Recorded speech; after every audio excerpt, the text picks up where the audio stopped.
Hey guys, Curtis Quillen, 6 News Sports Director here. Just finished episode 3 of Our Time, Baylor Basketball, and what a whirlwind of an episode this was. If you are a Baylor fan, which if you're watching this, I imagine you are, this is going to be one that takes you inside some of the dark moments that have happened in this season so far. It goes inside the COVID pause with the Baylor women's program, how Nikki Collin fought the virus, and how the total shutdown that the Bears had, and just kind of how they recovered from it and how they approached that Oklahoma game. And then it goes through the Oklahoma game, which sealed Baylor's first 0-2 start to conference play in women's basketball since the year 2000. And a big part of it, 18 turnovers. That is a lot.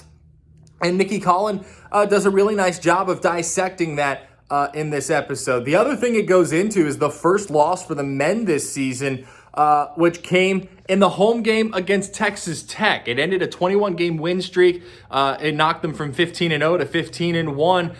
And it goes, Scott Drew talking about the fact that you're not going to get a lot of 50% performances from behind the three-point line.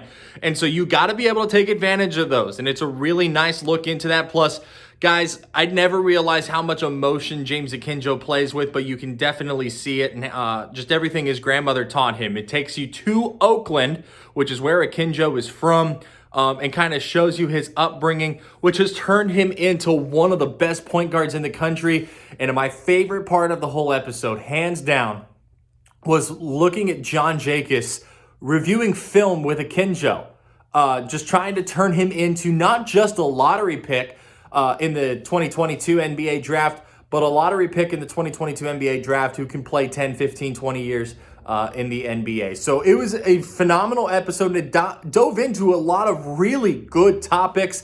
The one thing that I don't really like, though, is that it kind of glosses over the Villanova game for the men. That was a really big momentum builder for the Baylor men's program. I don't like that it glossed over that. I don't like that it glossed over the women's game against Michigan.